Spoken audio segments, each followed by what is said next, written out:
Good evening. That didn't sound very loud. Do you hear me? You can hear me? Okay, I can hear there we go. I hear myself. Wonderful to see all of you. Bruchim habayim, welcome. Welcome to those of you who are in the sanctuary here with us, and welcome to those who are on Zoom. We have a large Zoom group as well. I'm glad we could accommodate everybody.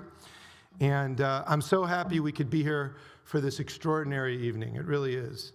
And it's extraordinary for a couple of reasons. First of all, we have Dennis Ross, Ambassador Dennis Ross, with us here in TBI with us this evening. And of course, we are also, we've come together to honor the memory of Joan and Bernie Holkauer. Two people with very special souls and wonderful friends to so many of us. A few months ago on Shabbat morning, I asked the congregation, what's the easiest mitzvah in all of the Torah to fulfill? And I think in the end, Barbara Taffet wins when she said, don't eat camel meat. So that was pretty good. Tonight I want to ask, what's the most difficult mitzvah in the Torah to observe? And everyone can think about it. I'm not going to take comments. But I did want to point out that our sages give an interesting answer, slightly surprising, I would say. This is just one position, but in a rabbinic writing, some of the rabbis say the most difficult mitzvah in the Torah to fulfill is kibud av ve'em, honoring your father and your mother. And the reason they say this, if you think about it a little bit and unpack it, there's something there, which is to say, this is a mitzvah that applies to us throughout our lives. Most people go through different periods and different phases in their lives, including, for some or many, maybe a rebellious period when we're teenagers and we think we know everything, or young adults. Also, if we're lucky enough, we may have our parents around for decades. And so the mitzvah applies throughout their lives. So that can make it challenging. But this mitzvah actually also applies after our parents pass away. We can honor their memory, and we should aspire and strive to honor their memory. We do this by living the way they would have wanted us to live, and we do this by holding on to the values and traditions that were most important to them. Seth and Dan, the two of you, honor your parents' memory in the way that you and your families live, and the values that you live by, and you keeping those values alive in a very meaningful way.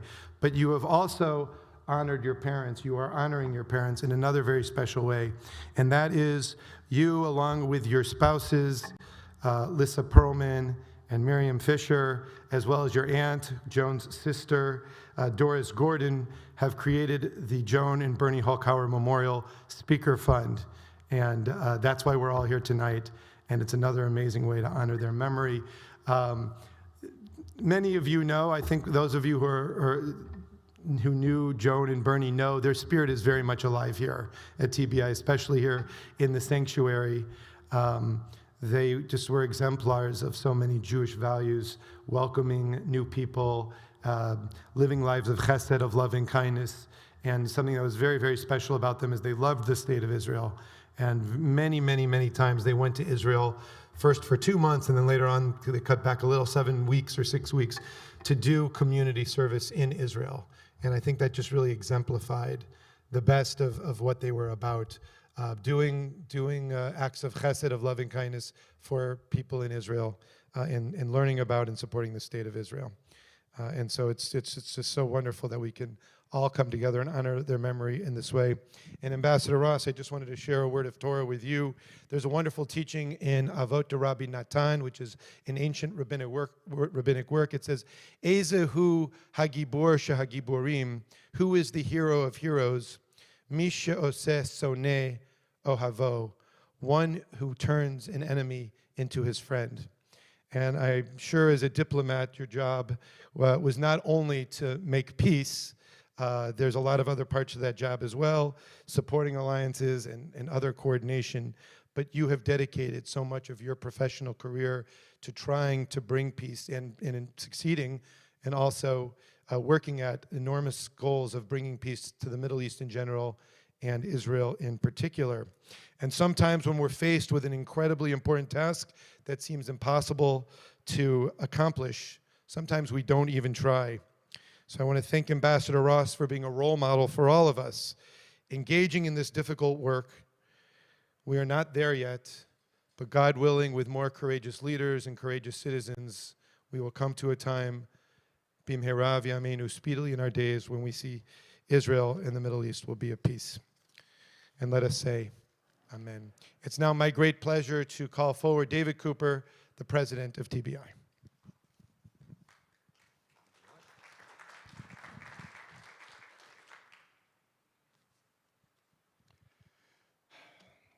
Well, I, like so many of you, remember Joan and Bernie as two people who truly loved our TBI community and who continually demonstrated their devotion to TBI as well as to the broader Jewish community and to Israel, not just through their actions, well, through their actions and their participation.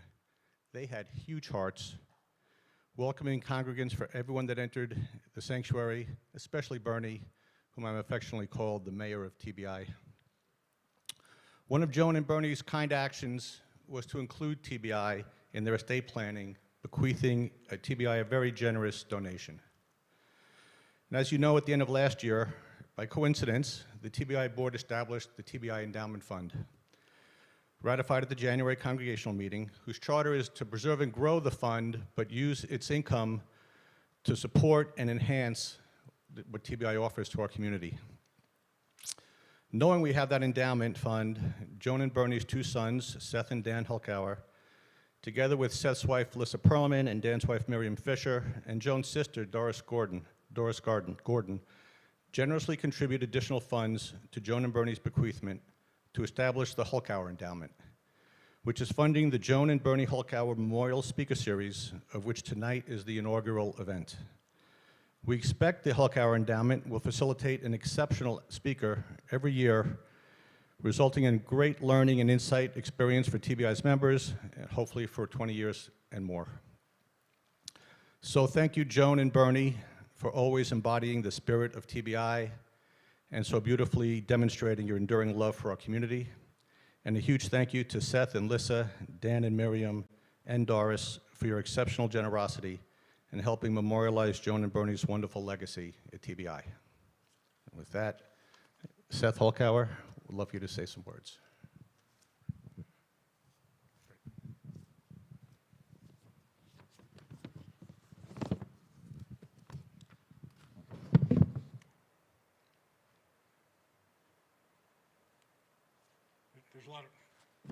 There's a lot of preparation that goes on just getting up to the stage right now.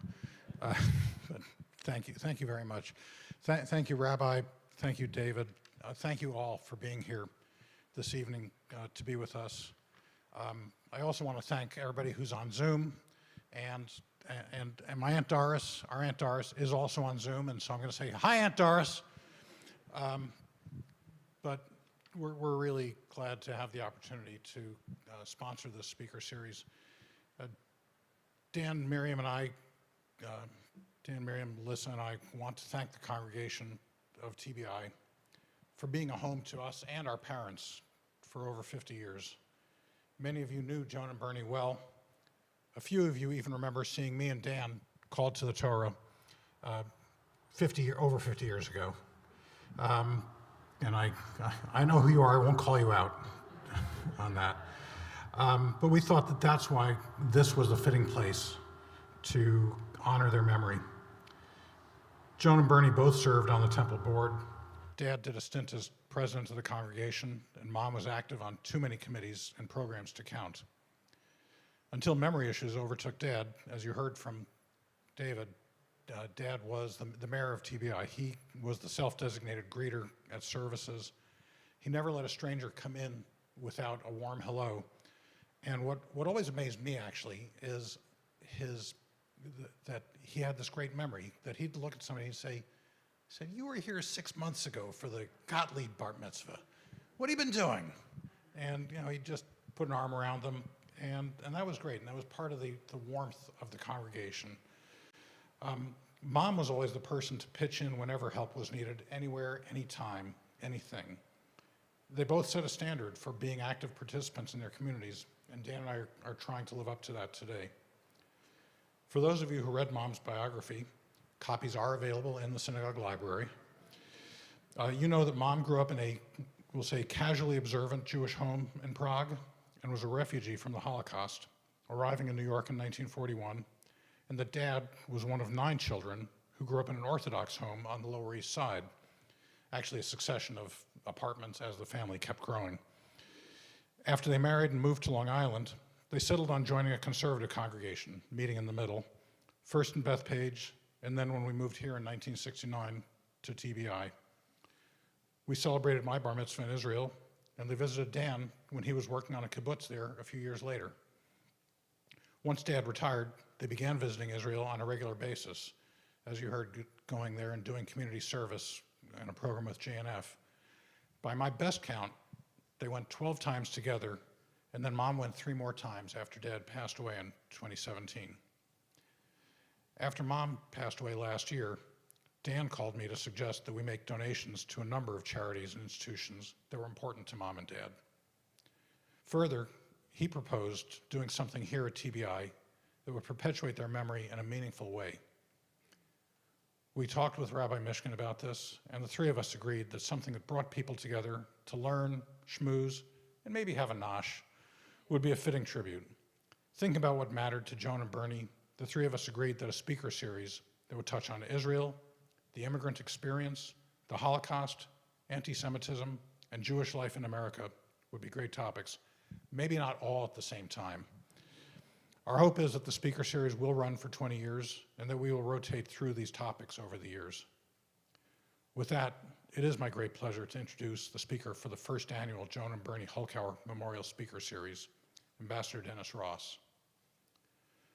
Ambassador Ross is a counselor and William Davidson Distinguished Fellow at the Washington Institute for Near East Policy. Prior to returning to the Institute in 2011, he served 2 years as Special Assistant to President Obama and National Security Council's Senior Director for the Central Region, and a year as Special Advisor to Secretary of State Hillary Rodham Clinton.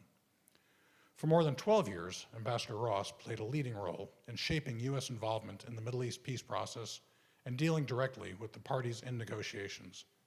A highly skilled diplomat, Ambassador Ross was U.S. point man on the peace process in both the George H.W. Bush and Bill Clinton administrations.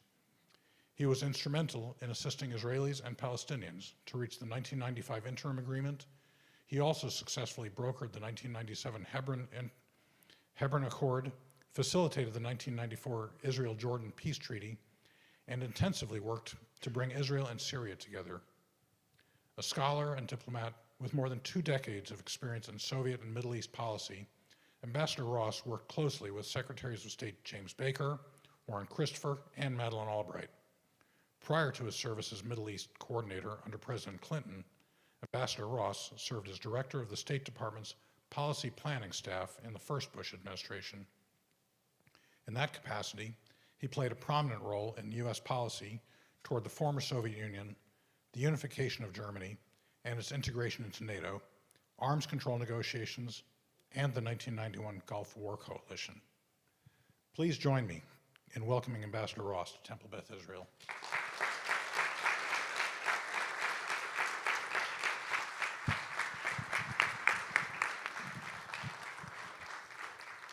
Thank you.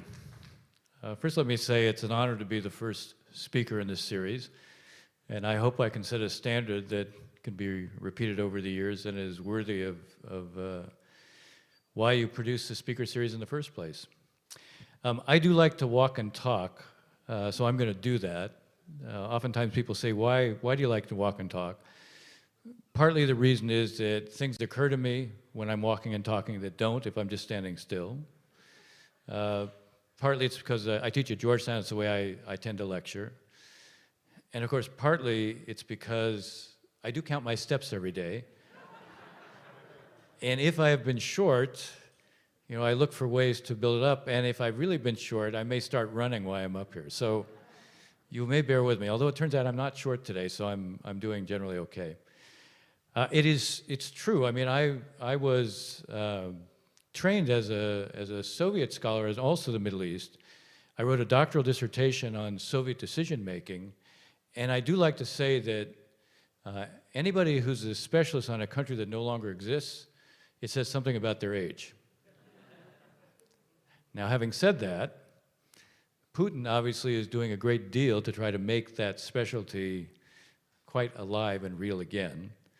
I'm here to obviously talk about the Middle East and Israel because that's part of what you have in mind. But it would be, how should I say, it would make me seem somewhat detached from reality if I didn't touch on Russia and Ukraine. And so I will talk about Russia and Ukraine, and I'll talk about the Middle East, and I'll talk about Israel, and I'll talk about the basketball playoffs and anything else you want me to address, okay? So let me start with Russia and Ukraine, and specifically Putin. Putin obviously drank his own Kool-Aid. This is a guy who, over the years, has made an effort to suggest that Ukraine's not a real country. They're not a separate people. And it was all artificial. And he believed, in a sense, the mythologies that he himself created. He really believed that Ukraine would collapse immediately, that they weren't separate, that Russian forces, through a kind of combination of shock and awe, would lead to the collapse, and the Ukrainians would see the reality and would embrace the Russians coming in. And obviously that's kind of what he not only believed, but kind of conveyed, I think, domestically as well, even though he called this a special military operation, which again fit with his mythology, because his mythology was this wouldn't be a war, they would collapse. So that was a function of him believing, in a sense, what he came to develop as a set of myths. Now, some of what he believed, I would have to say there was a foundation for. What do I mean by that? By the way, I will pose questions while I speak, and I know this will surprise you, but I can always answer my own questions. Okay, so what was it that was not so ill-founded, that was not so irrational for him to believe? We kind of touched on this at dinner, but I'm going to expand on it. So in 2008, George Bush was president, and he invades Georgia. And he hives off two areas, recognizes them as being independent, Ossetia and Abkhazia. It draws no reaction from us, right? Basically nothing. Here was an invasion of a separate country, and it draws no real reaction. 2014, he goes into Crimea. Now, when he goes into Crimea, he goes in with little green men. Not literally little green men. He goes in with Russian soldiers who have absolutely no identifying insignia. Think about it. Why would he go in that way? Because he wanted to preserve deniability. He wasn't sure how we were going to respond. And if it was a tough response, he was prepared to disassociate in a way that cost him nothing. But there was no response, or at least there was a very minimalist response. He goes into eastern Ukraine at the same time with Russian soldiers. He denies he sent Russian soldiers in there, and then later on he admits, actually there were Russian soldiers there, they went there on holiday. Because we know, when you go on vacation, you want to go to war zones. It's a kind of natural thing to do. But here again, the response is minimal. President Obama made a decision not to provide lethal assistance at that time to the Ukrainians. The reason was, as he thought about it, this means more to Putin than it does to us. He'll have escalation dominance, so we self-deterred. And we didn't provide any lethal assistance. In 2015, when Putin went into Syria, and when he went in initially, he went in stealthily. Once again, not sure what the response was going to be. And the response, in fact, internationally was to say, let him go sink in that quagmire. So we didn't do anything. Later on, you have the red line that we declare, but then don't follow through on. And then, in both the Obama and the Trump administrations, multiple agreements are reached with Putin, none of which he fulfills. You may recall President Trump meets him twice in 2017. After each of the meetings, what's announced is that first, after the first meeting, Trump says with some fanfare, he says that there's going to be a ceasefire now in Syria. No ceasefire. They didn't stop. And then later in the year, he meets again, and there's an agreement that there will be de-escalation zones in Syria. But once again, he doesn't live up to the promises, and there's no consequence. So then you get to Afghanistan, and what Afghanistan's, the way we withdraw, the message it sends is we're anxious to retrench. So from that standpoint, if you're Putin, it wasn't so fanciful for him to believe that if he was right, based on his mythologies, that within 2 days this would be over. He was not irrational to think that we and the Europeans would adjust to this new reality. You're going to have a de facto situation created very quickly, we would adjust to it. Well, it turns out he was dead wrong on his mythologies, and it also turns out that we actually quite effectively mobilize the Europeans to cross thresholds we haven't seen before. The idea that Germany would triple its defense budget, cancel Nord Stream 2, would have been completely fanciful. Turns out not to be. The idea that Finland and Sweden would join NATO was, again, something that he probably couldn't even contemplate. So he was not irrational to think there wouldn't be much of a reaction, but that not being irrational was based upon what was an irrational set of assumptions about what he would face within Ukraine. So what's he going to do now? His military has performed in, what's the best way to describe it, in one word? Abysmally. It is a hollow military, hardly made to demonstrate Russian power, which is the key to understanding Putin. Everything about Putin is elevating Russian power on the world stage. So what's he going to do now? I've said, well, he will look for a way to have some tangible victory that he can claim. The longer this goes on, the harder that becomes. And the cost to him is higher. He's already lost probably substantially more than the 14,700 Soviet soldiers who were killed in Afghanistan in dramatically less time. I can anticipate what he's likely to do. What he's likely to do at some point is declare a ceasefire, with the hope and expectation that he can change the whole public frame of this. He has been dealing with someone he thought was a comedian who couldn't stand up and who is now probably the most admired person in the world. By the way, anybody know what he said he wants Ukraine to be like, who he'd like Ukraine to be like when the war is over? Anybody have a guess? Yes, Israel. Why? No one else fights for them. They'll fight for themselves. Give them the means to fight for themselves.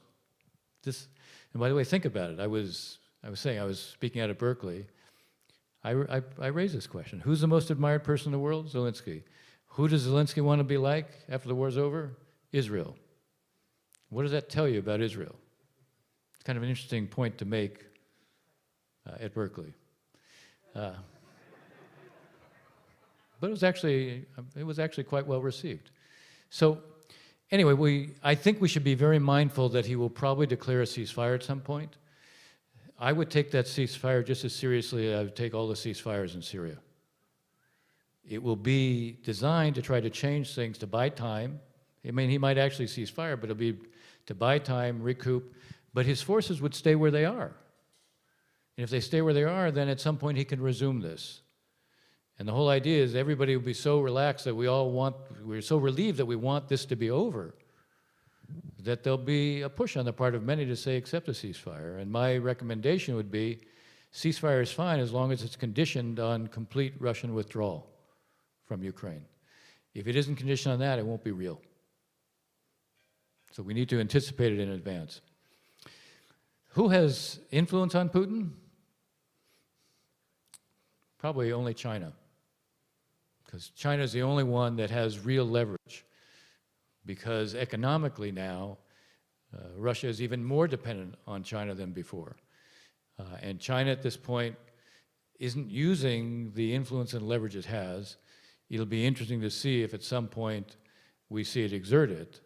Now, it's possible if they begin to exert it, Putin will say, okay, I'm going to declare a ceasefire. But as I said, declaring a unilateral ceasefire with no movement of the forces is basically a sham. Anybody else have influence on Russia? Well, one little tidbit, one little interesting thing.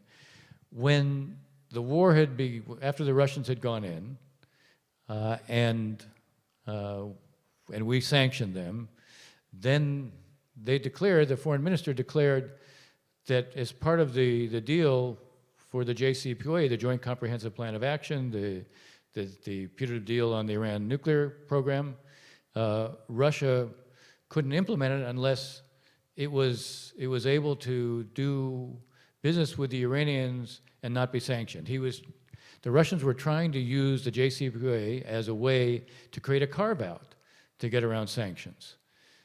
And guess who didn't like that? The Iranians. You know, they're going to make sanctions relief dependent upon the Russians doing this? So their foreign minister goes up to Moscow, and lo and behold, the Russians backed off. Says something about the Russian-Iranian relationship. By the way, there have been reports that the Russians, because they were running short of certain kinds of military material, were actually turning to the Iranians for help, which in a lot of ways boggles the mind. But it is an indicator of, I think, the nature of that relationship.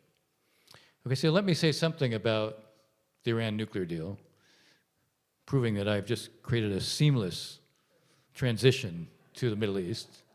So seamless that I'm calling attention to it. But I want to talk about it from the standpoint of the pros and cons of it.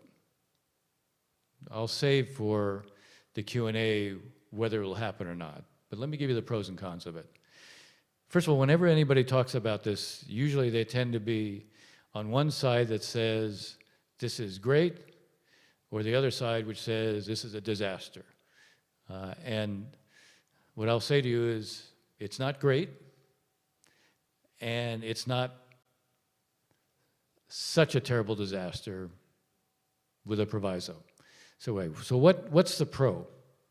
The pro is that the Iranians, so we pulled out of the JCPOA during the Trump administration, and the Iranians then began to violate all the limitations within the JCPOA. It's hard to say they violated something that we were no longer living up to, but so they basically blew through all of the limitations built in. So what were the limitations within the deal?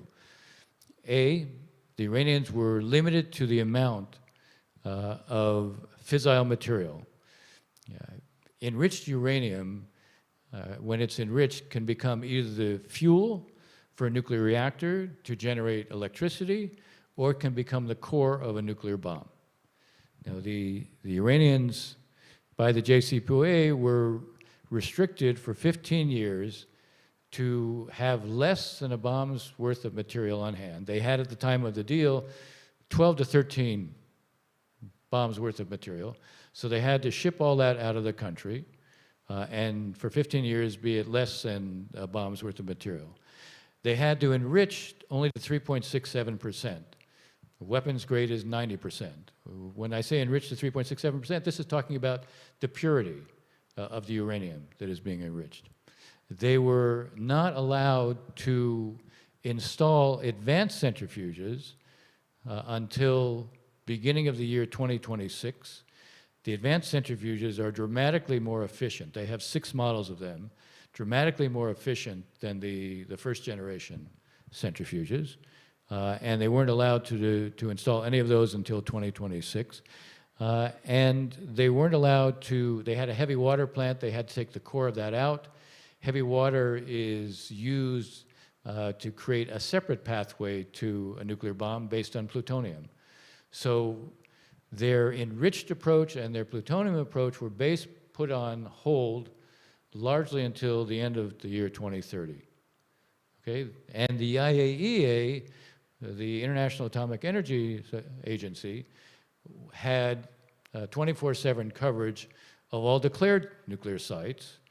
The Iranians agreed that they would also adhere to what's known as the additional protocol to the Non-Proliferation Treaty, Nuclear Non-Proliferation Treaty, which requires the ability to inspect declared and undeclared sites. Okay, so basically what this deal was doing was buying you until the year 2030, deferring the Iran nuclear program, not ending the possibility of a nuclear weapon, even though in the preamble of the agreement, the Iranians agreed not to seek, acquire, or develop nuclear weapons. But so basically until the year 2030, you were deferring. Now, why do I say only deferring? Because the Iranians, there was going to be, after the year 2030, there was going to be absolutely no limitation on the size of the nuclear infrastructure that the Iranians could have. Not the quantity of centrifuges, not the quality of centrifuges, not even the level to which you could enrich. Being limited to 3.67% enrichment until the year 2030 was fine, but after the year 2030, you could enrich to any level you wanted. But until the year 2030, you couldn't. So you were limited in terms of the numbers of centrifuges. They had 20,000 centrifuges. They had to reduce those to 5,060. They were limited in terms of the kind of centrifuge they could operate. They were limited in terms of the amount of enriched material they could have on hand, well below 1 bomb.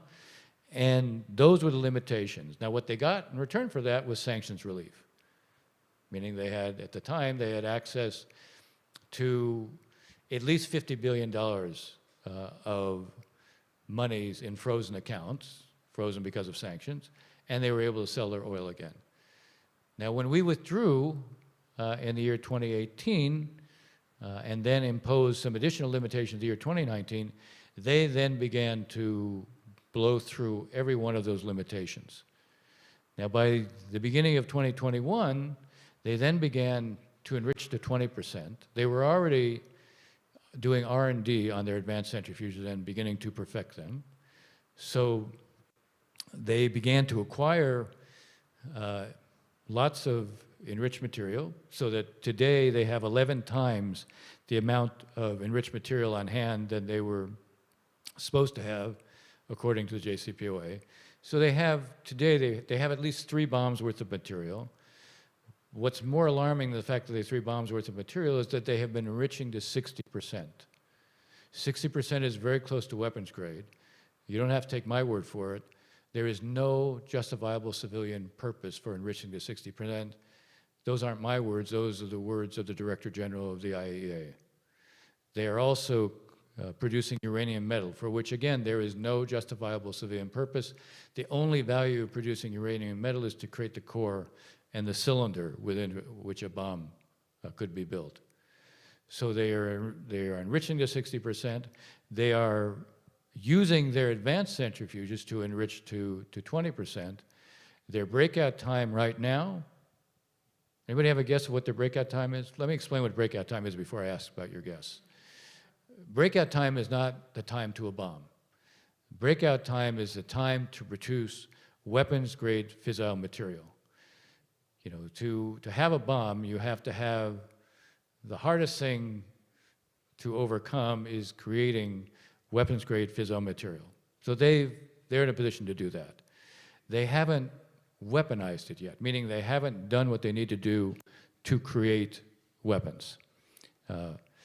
That they will be able to do at some point. So once they cross this threshold, anyway, they put themselves in a position where they could move towards a bomb. Okay, anybody have a guess as to what the breakout time would be right now, today? Not 3 months. 2 to 3 weeks. That's the breakout time right now.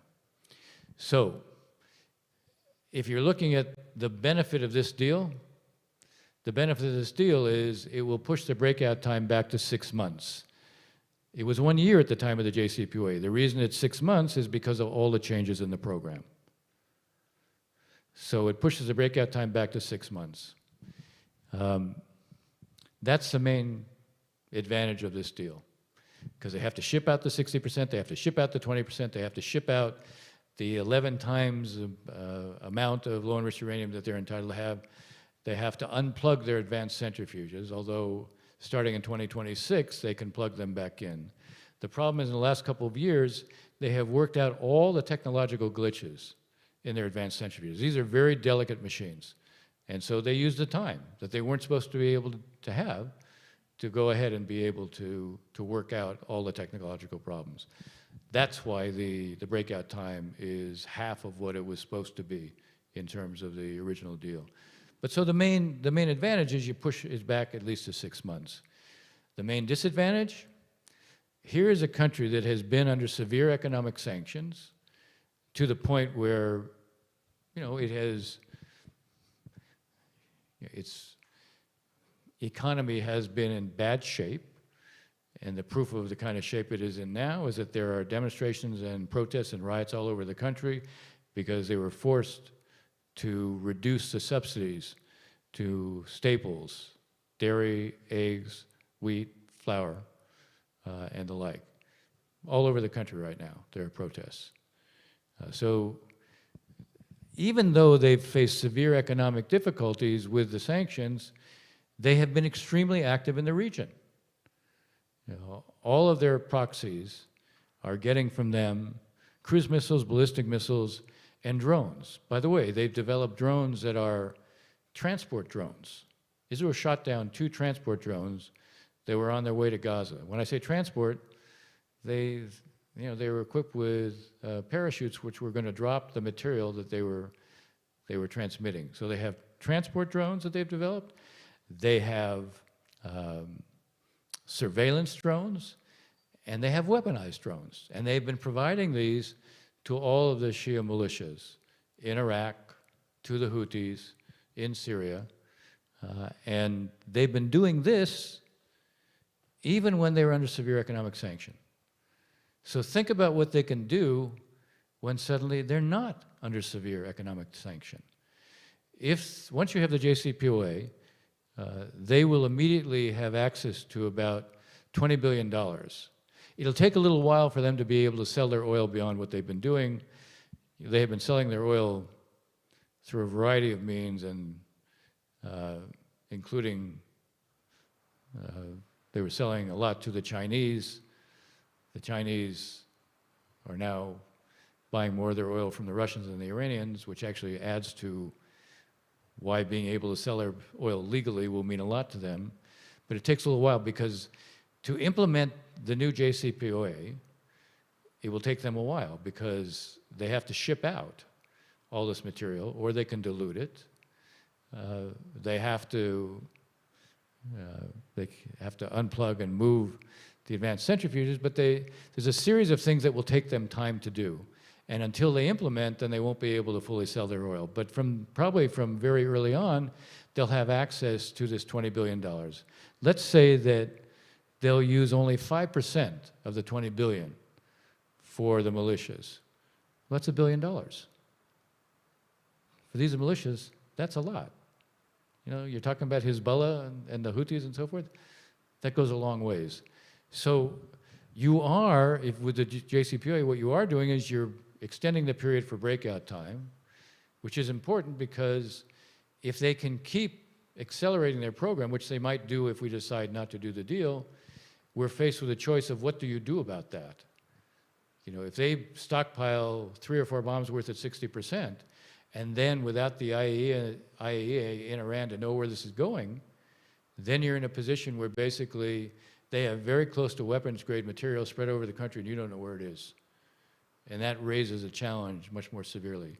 So there is value in extending the breakout time and being able to avoid that. But at the same time, if they're allowed to gain access to much more additional resources, they will cause much more trouble in the region. Now, one way to square the circle is to have a deterrent strategy, to raise the price to them of doing anything like that in the region and have them know that we're prepared to raise the price to them.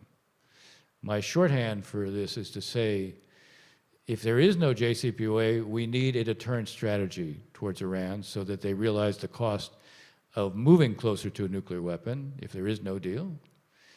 And even if there is a deal, we need a deterrence policy to deter them from within the region.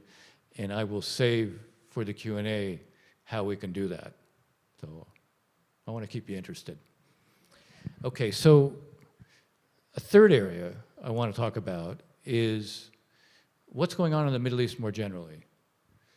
I mean, so far, what I've been talking about is pretty depressing, right? I mean, this is a, I feel like I should pass out Prozac oftentimes when I talk about this stuff, which probably dates me because I don't think that's the most current antidepressant. But in any case, when I talk about the greater Middle East, there's a lot of bad news, but there's also some surprisingly good news.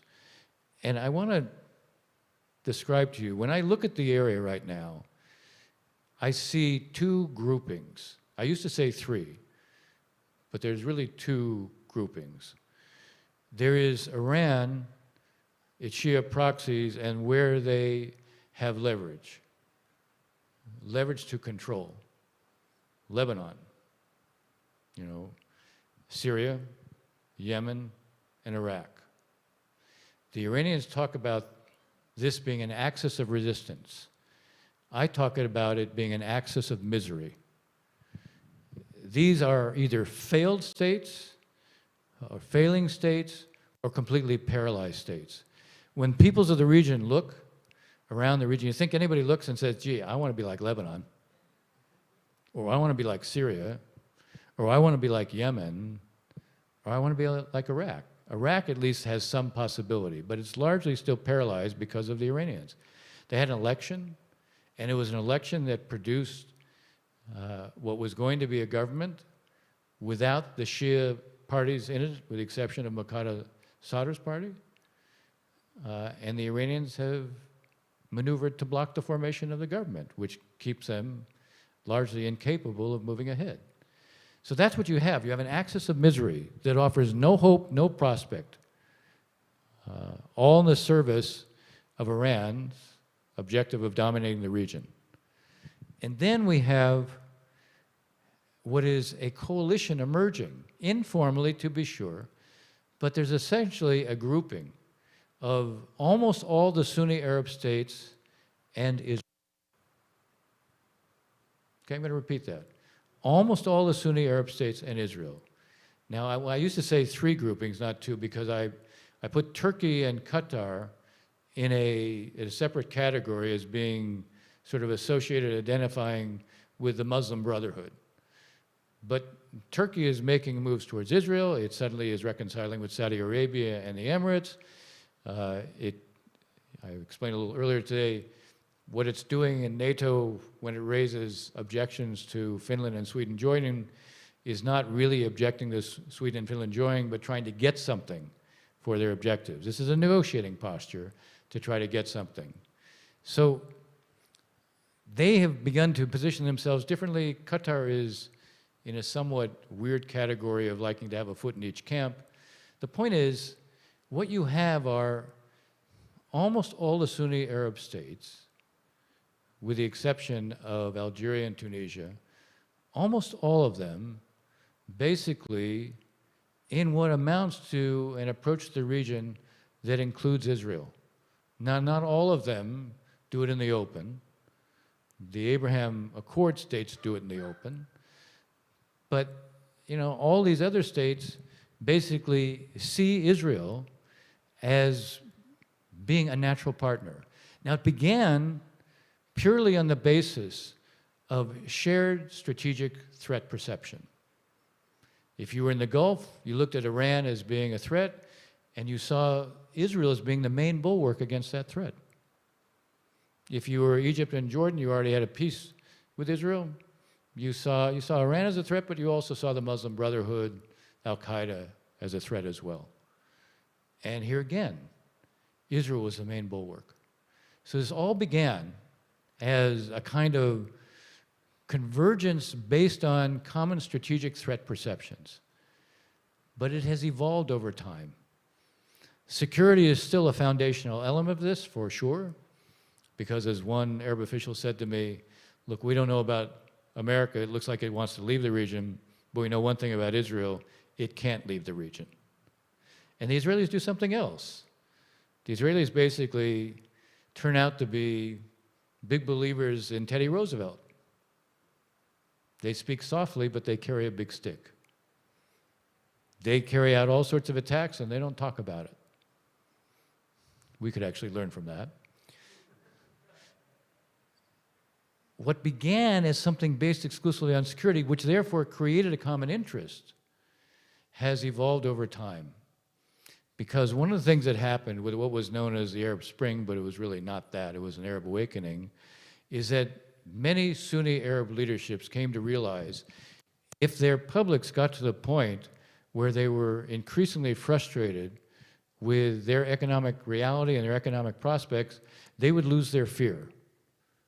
And they could come out and they could threaten the regimes. And so you began to have leaderships that began to focus much more on what do we have to do to deliver basic goods to our own public.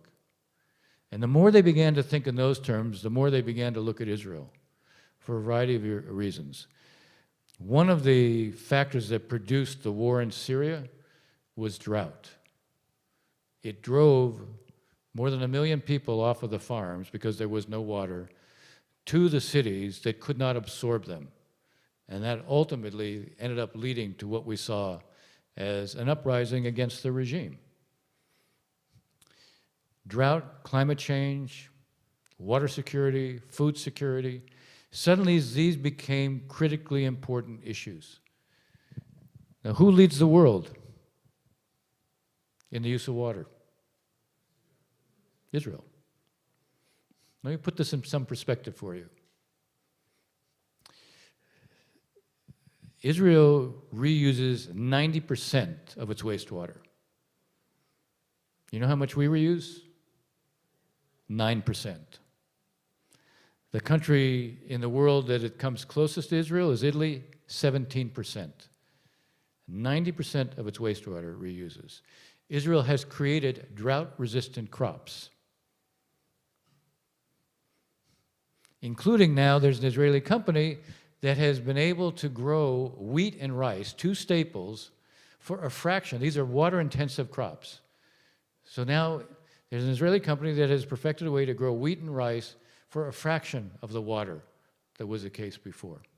There's an Israeli company called WaterGen that pulls the humidity out of the atmosphere and turns it into drinking water. They have machines that produce 1,500 liters of drinking water from the atmosphere. They've actually done a deal with a company in the UAE for 20 different units within the UAE, but the UAE is also marketing it throughout the Middle East and Africa. So it's not just desalination, it is, drip irrigation where Israel leads the world in that. It is the reuse of wastewater. It is knowing how to capture rain so it doesn't, rainwater that doesn't get lost. It is drought-resistant crops. All these things are important to countries in the Middle East. Water security, by definition, means food security, which is going to become more of an issue because of the rising price of commodities and fuel because of what Russia is doing in Ukraine. So water security, food security, health security. The pandemic produces a focus on the need for health security. Who do you turn to? Israel. Cybersecurity. All economic life now somehow connects back digitally. So everything is dependent on that. Well, who leads the world in terms of cybersecurity? Israel. All these factors are producing a convergence of interest that is deep and fundamental and isn't going to go away. So you have the Abraham Accords reflect something. And when people ask me, how are they affecting the region? I said, you get it wrong. You have to ask the question, how did the region change so that the Abraham Accords became possible? We will see more countries join it over time. Even before the Abraham Accords, you know how many Israeli companies were operating in the Gulf before the Abraham Accords? Take a guess.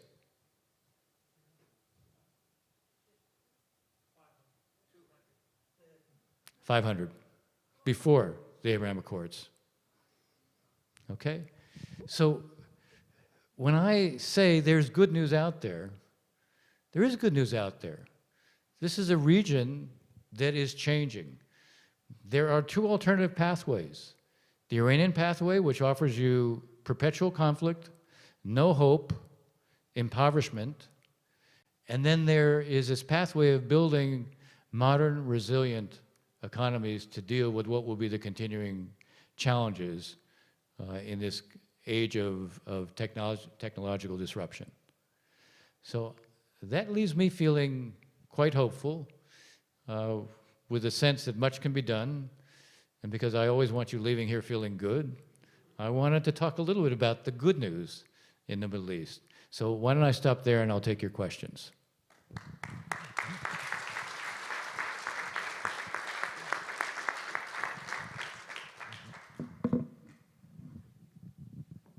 Q&A, I'll take that and you'll use this one?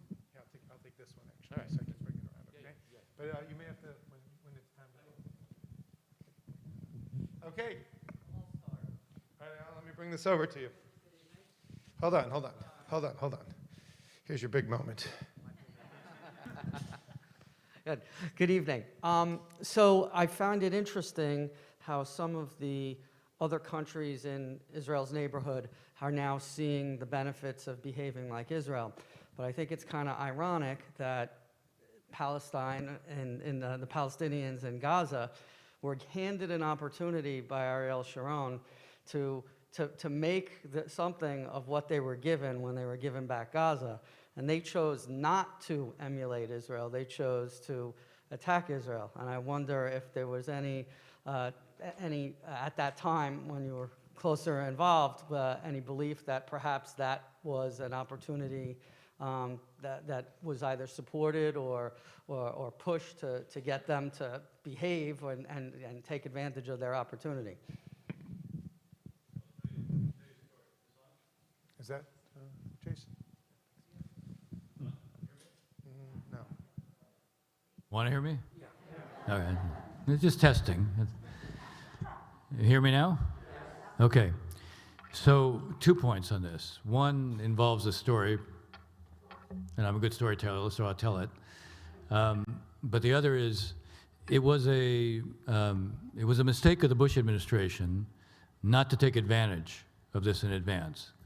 What needed to be done, and it's not like I'm saying it only now, I said it before it was done, we needed basically to, if Sharon didn't want to have to negotiate the withdrawal. I mean, I was speaking, I wasn't in the government at that time, but I was speaking to him and I was urging him to lay out his readiness to withdraw, but then tie it to the assumption of responsibilities by the Palestinian Authority, because they still controlled Gaza that time before Hamas. And he didn't want to do it. In fact, I had written an article to that effect, and he sent a message to me asking me not to write any more articles like that, to which I said, no, I will. But my argument, I sat with him, my argument was, if you get out, and nothing is prepared for after you get out, it's like throwing the keys over the fence and hoping for the best. That's not good.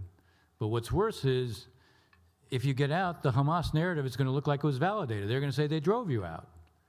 You want to be showing that those who are prepared to work with Israel gain. So that's why this needs to be coordinated with the PA. He said to me, it was a very powerful argument, he said, look, under those circumstances, if they're not responsible, then it means I can't get out. And I'm getting out because it serves Israel's interest to get out. So it was up to the Bush administration to go in and prepare the ground and say, okay, look, we will negotiate and work out a coordinated approach to withdrawal. So the PA actually assumes responsibilities in advance. There were a lot of things that could have been done.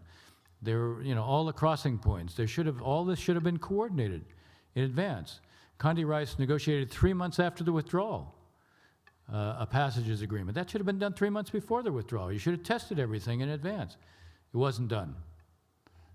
So that was a missed opportunity. Now, the story.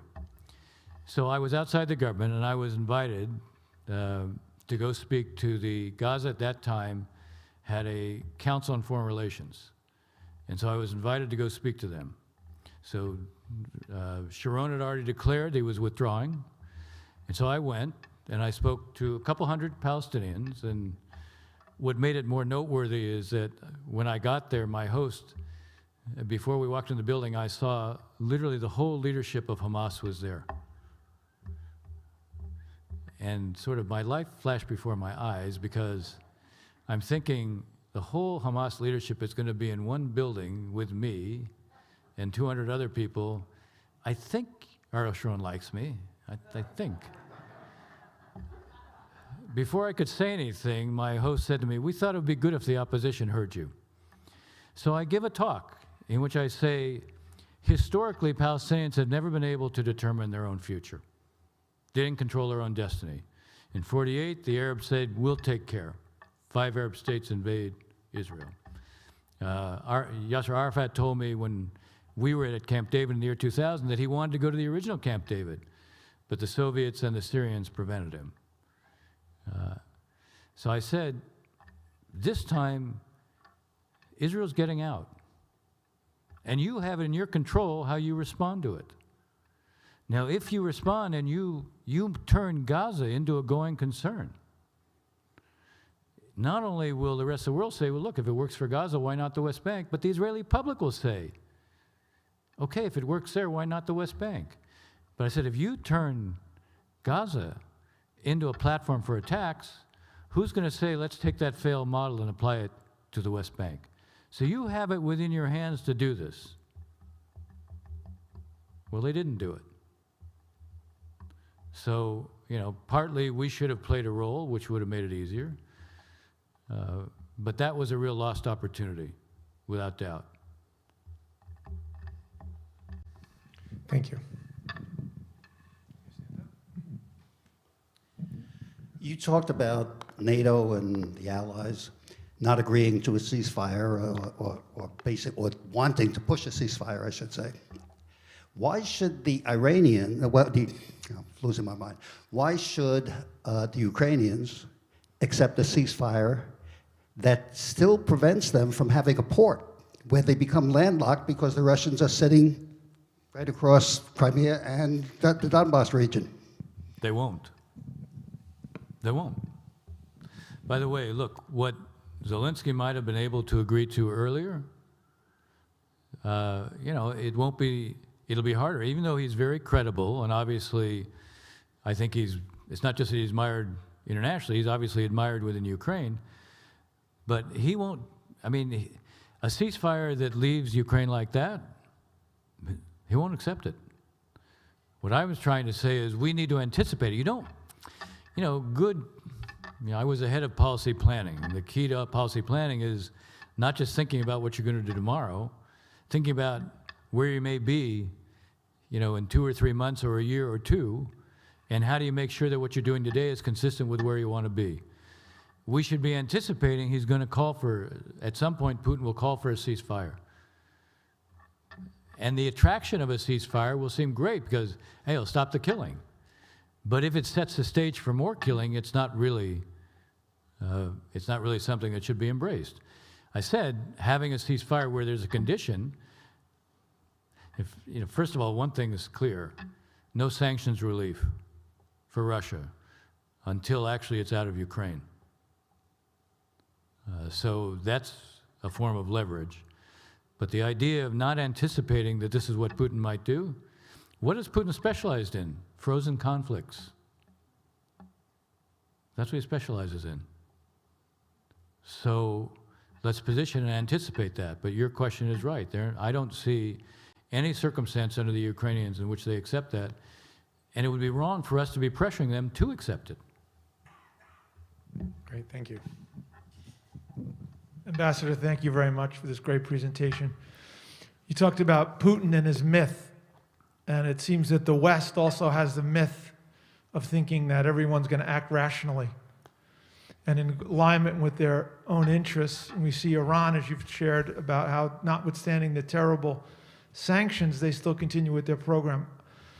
How does the Iran nuclear program play out, and what options does Israel really have to prevent this from getting to a bomb stage? So I'm going to answer it by describing what is a split within Israel. The Israeli government and the intelligence establishment focus on the consequence of sanctions relief and what it means in terms of significantly more Iranian troublemaking in the region, but towards Israel itself. The military focuses on the expectation that at some point it's probably going to have to act militarily against the Iranian nuclear program because they don't believe diplomacy is going to address the issue or solve it. But they don't believe they have, the last couple of years of the last Israeli government, they felt because there was no budget, they were not put in a position where they could develop the military options they think they have to carry out an effective military operation against the Iranian nuclear infrastructure. So from the Israeli military standpoint, they think they need a couple of years. So the deal buys them the time to get ready. They don't put a lot of faith in the deal, but they see the value of buying the time. Now, what does that say? It says the expectation is low that there'll be a diplomatic outcome to this that they can live with. Now, the interesting thing, I think it's possible to affect Iran's behavior, but only if the Iranians come to believe that the price, as they measure the price, is too high for them.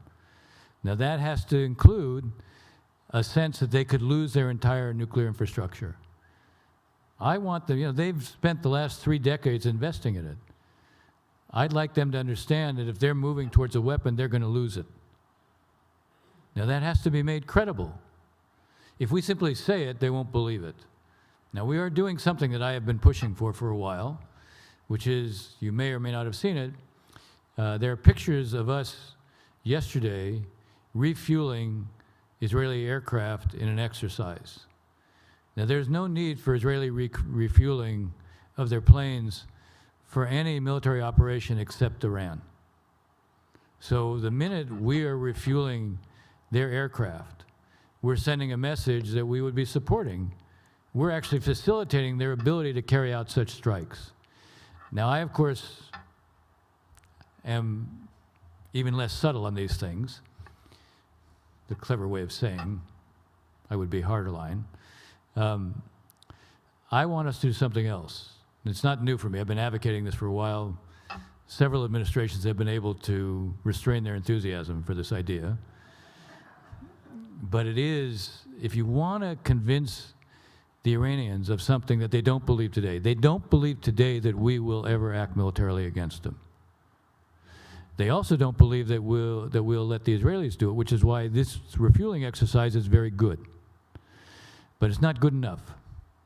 We should provide the Israelis a massive ordnance penetrator. This is a 30,000-pound bomb that has a fuse that doesn't ignite until it's deep underground. The Iranians have 2 enrichment sites. One is built into a mountain at Fordo. We developed this during the Obama administration so that we would have a conventional weapon, a non-nuclear weapon, that could destroy that mountain. Now, the Israelis don't have a plane that could carry it, and they don't have any bomb like it that can destroy Fordo. So we should provide the Israelis the MOP, and we should lease them B-2s because they don't have a plane that can fly it. Now, the value of that is it tells the Iranians 2 things. Even if they don't believe that we'll ever act, they know the Israelis will, number 1. Number 2, our providing them both these sends a signal we'll support them if they do. So if you're looking for ways to develop deterrence, you have to convince the Iranians, we mean what we say. We will not allow you to develop a nuclear weapon. And what we should be saying is, we're not going to allow you to get to the point where you're a turnkey away from it, which is what I think they want. I don't know that they actually want to produce the weapon. I think they want to be in a position where they're a turnkey away from it and they could present the world with a nuclear weapons fait accompli. And we have to make it clear, we will not let them get to that point. And we should do, this kind of an exercise that we're doing now, what I suggested. We should be running exercises where we rehearse the operation of taking out hardened sites. They watch our exercises.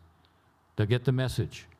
We should change our declaratory policy to make it very clear, if we see you moving towards that capability in a way that suggests that you are seeking a nuclear weapon capability, we're going to take out your nuclear infrastructure. You do that, you'll begin to affect their choices and you'll enhance deterrence. Thank you. Thank you. Mort? Thank you. Could you discuss the role that you see for Saudi Arabia and the Middle East in the next 5 or 10 years? So I actually got back from Saudi Arabia last night, and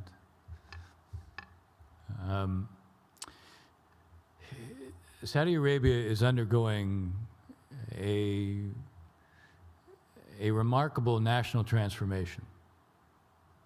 It is very clear that what their leadership is trying to do is to transform the economy, create a digitally based, innovative economy, a resilient economy, one that isn't based any longer on oil as a major source of revenue. It doesn't mean they won't use oil in this transition period, they will, but they are a natural partner, not only for Israel, but if you think about it, we're in a long-term competition with the Russians and the Chinese about who's going to shape the rules of the international system. And while the president talks about this being an inflection point in the struggle between democracy and autocracy, and he's right, and he wants to show that democracies can succeed, in this competition, we also need partners that may not be democracies, but are also not revisionist states. When I say revisionist states, I mean states committed to upending the international order, the regional order. The Saudis are not committed to that. We need a broader coalition. The fact that they are making modernization and nationalism the source of their legitimacy and no longer Wahhabism is in our interests. There's never been a successful model of development in the Arab world. Historically, you had Nasserism, which was this Arab unity as a way of restoring greatness lost, run entirely by the state and specifically by him. That was doomed to fail. You have the Islamists, on the other hand, offering to turn the clock back as a way of restoring purity. Obviously also something doomed to fail. Having for the first time a model of development that works, not just in Saudi Arabia, but in the region, is also the best way to ensure that the sources of instability, the drivers of terrorism, are increasingly discredited and ruled out in the Middle East. So I see the Saudis as an important partner. Now, does it mean we give up our approach on human rights? No. Does it mean things that the Crown Prince has done, we simply say, that's it, forget it? No, but what it means is that you develop a strategic, mature relationship with them where there are no surprises, where it's clear how we'll react to certain kinds of behaviors, where there are boundaries within the relationship. It becomes a mature relationship. I believe that it's in our interest, and I think the Saudis also know that it's in their interests. Thank you.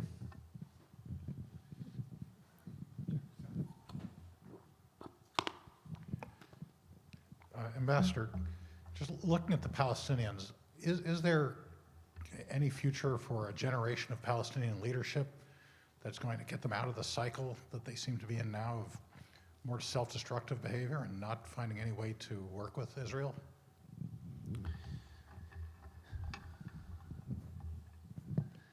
If you poll Palestinians under the age of 30 and you ask them what they want, they say a job in Israel. If you ask them, okay, how do they think about two states? What their answer is, we'll be in Israel, we'll have one state, let the Israelis stay where they are, just give us the vote. Part of their answer is driven by a sense that why would we want a failed state? You know, the leaderships, the Hamas leadership is very unpopular in Gaza. The Palestinian Authority and Abu Mazen are extremely unpopular in the West Bank. There's a profound level of alienation of the publics. And, you know, 150,000 Palestinians a day from the West Bank and 20,000 from Gaza work in Israel. Those who have permits don't carry out acts of terror. There's another 25,000 from the West Bank who are in Israel illegally. Those who work in Israel represent 1/3 of the GDP of the Palestinian Authority in the West Bank. You know, there's a recognition that something has to change, but there isn't a political leadership capable of making the change. Now, I believe in a two-state outcome for a simple reason. You have two national movements competing for the same space. You have two separate national identities. One thing we know about the Middle East, wherever we have a state where there's more than one identity, national, tribal, sectarian, that state's at war with itself. That's not a future you want for Israelis and Palestinians. But we can't get from where we are today to two states anytime soon. The political wherewithal on the Palestinian side does not exist. You know, I had a senior Palestinian say to me, if Meretz was running Israel, left-wing party in Israel, and they came to Abu Mazen and said, June 4, 1967, East Jerusalem is the capital, right of return for refugees, and he had to sign it, he still couldn't sign it. But on the Israeli side, there's no consensus. We have an unprecedented government in Israel, which is, under increasingly shaky terms, a second member of the coalition today said she's pulling out. She's in the Meretz party. Up until now, it's been the people on the right who were the source of concern. This is the first one from the left. Doesn't mean the government's going to fall, because doesn't mean she will vote against this government. And the rules in Israel are, if you want to have a government fall and have it replaced, it's not enough to be able to vote to dissolve the government. If you don't want an election, you have to vote to dissolve the government, and you have to have 61 votes to install a new one. She will not vote for a Netanyahu-led government. So that is, you're not going to have that, but she might vote to dissolve the government to have elections. My point more generally is, there's no consensus in this government over how you deal with this issue other than to try to improve the day-to-day realities. So there isn't a political wherewithal within Israel to negotiate two states at this point.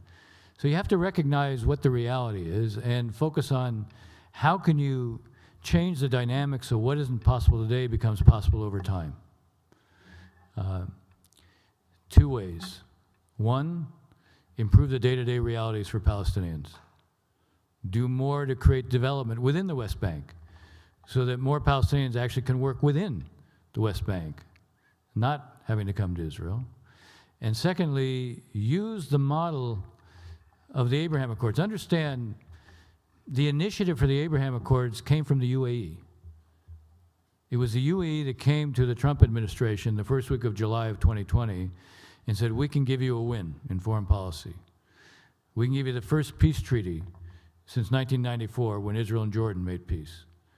The price is no annexation by Israel of territory allotted to it under the Trump plan. And we accepted that, told Bibi no annexation. 80% of the Israeli public favored normalization over annexation. And as I like to say, you can't get 80% of the Israeli public to agree whether it's day or night. So it tells you that, you know, this is an interesting model. Now think about it. I described it from one end. Think about it from the other end. What the UAE did is they fully normalized, but they said, Israel, you can't take that step towards the Palestinians. Don't take a negative step. What if we could focus on other Arab states saying, we'll make this move towards you publicly. Let's talk about the step you need to take to the Palestinians when we do this. then you can begin to break the stalemate, and you can begin to change the dynamic from the ground up and from the top down. So again, it's possible. I want to add one thing. So I had to put this in perspective for you at a human level. So I have some friends in Beit Hanina. This is in East Jerusalem, the Arab part of an Arab neighborhood in East Jerusalem. And so I was invited to a dinner actually with my wife, and they had some of their extended family there, and one of them was the 30-year-old niece of my host. And she was kind of a real, very sharp, working for a Western company. And so I said to her, look, what do Palestinians your age want? Are they pushing for a Palestinian state? She says, you want to know for real? I said, well, yeah, that's why I asked. She goes, want a good job, want to drink beer, and we want to go to the beach. You know, let's focus on how we create a pathway that reestablishes a sense of possibility. What we've lost, why it's so hard right now, neither the Israeli public nor the Palestinian public think there's any possibility of a change. We haven't had an Israeli candidate for prime minister, going back years, making peace as a priority in the election. Why? Because he doesn't want to look like a friar, a sucker. You have to reestablish a sense of possibility and belief. But on both sides, the Palestinians don't have it, the Israelis don't have it. So you have to show that things can change. You can't talk about it, you have to show it. You good for one more? I'm good for one more. Okay. No pressure. Thank you, Ambassador. So you mentioned Qatar just in very briefly previously, and we're going to hear a lot about Qatar coming forward. We're going to play a big soccer tournament. The World Cup's going to be in Qatar. They control all the natural gas and are now talking about shipping it to Europe. They were a principal partner for the evacuation of Afghanistan and has a massive U.S. Air Force base in El Udeid. But they are not friends of Israel's, not part, you didn't address Saudi Arabia maybe becoming, part of the Abraham Accords, which, might happen one day. It doesn't seem like Qatar would be in that camp. What do you see for the future of Qatar, which is becoming an incredibly powerful nation, and Israel relations going forward? Really interesting question. On the one hand, who provides $30 million a month to Gaza to help keep things calm? And who do they have to work directly with to be able to do that? Israel. On the other hand, you look at Al Jazeera, and there is no more fierce criticism of Israel anywhere than Al Jazeera, and very publicly critical of the Abraham Accords. So it likes to have a foot in each camp. And, I think it's obviously, Qatar likes many of the Gulf states right now. When you go to it, these are states, look, they have lots of money. They have very small populations. They do a lot to educate their publics and to create societies that have governance that actually works.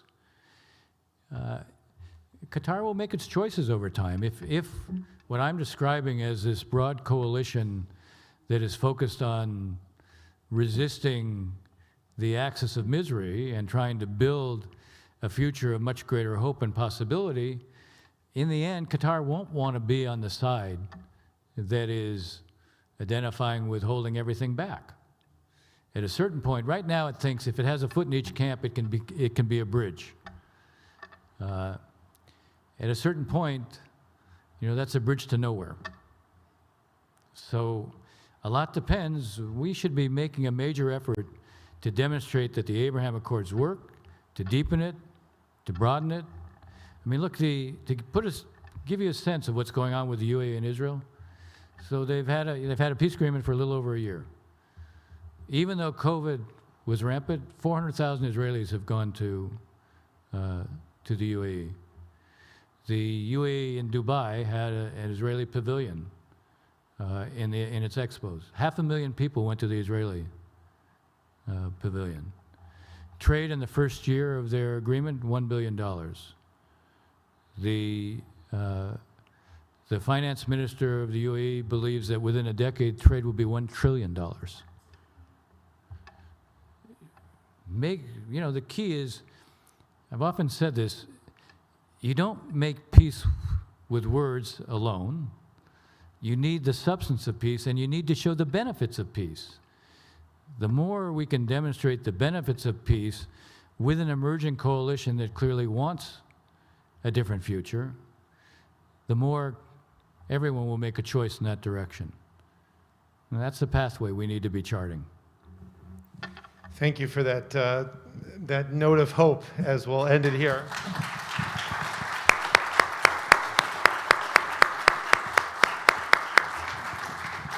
Thank you for sharing your wisdom and insights with us. Just a few notes of what is available after when we close here. In the social hall, there are books for sale. It's Ambassador Ross's latest book, Be Strong and of Good Courage. It's about some of Israel's greatest leaders and how they shaped Israel, and he's available to sign books. If you'd also like just to go up and meet Ambassador Ross or ask him a question, he's available to do that. If you saw the email, we were very sorry to cancel a nice dessert reception we had planned, but we'll leave our masks on. When we announced that we were going to not serve the desserts to the Hulk Hours, they said, how could we have an event for Bernie and Joan and not have food, especially for Joan, who loved cooking and loved sharing food. So I want to thank Louise Cooper and Rita Shumsky, who've created a little to-go bag with some treats, something that Joan and Bernie both really enjoyed. So make sure you take one of those on your way out. So following Rabbi Perlman is going to conclude our program. We invite everyone to stay and to go into the social hall.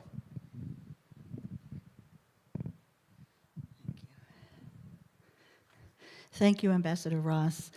Every morning in our liturgy, we ask to be the students of Aaron, who was a Ohev Shalom v'Rodev Shalom, someone who loved peace and chased peace. And it's not just enough to love peace. We have to work toward peace, and we really thank you for doing that. And we want to send you on your way with a prayer for political leadership written by Aidan Salvoy, a contemporary American-Israeli liturgist. Please rise. God of history, we thank you for leadership, for men and women of inspiration and insight, visionaries to build nations and communities in your image, stewards dedicated to justice, unafraid to face the challenges of our day so that our cities and countries resonate with compassion and health, justice and mercy, kindness and peace. Bless our leaders and our ambassadors of peace with dedication and foresight, fortitude and imagination, to solve the complex issues that threaten our future. May they lead us to a time when neighbors embrace and communities thrive, a time when liberty and equality reign supreme. God of shelter, grant safety and security to all nations and communities so that truth and harmony will resound from the four corners of the earth. Let the light of your wisdom shine brightly in the halls of power, a beacon of hope for every land and every people, and let us say, Amen.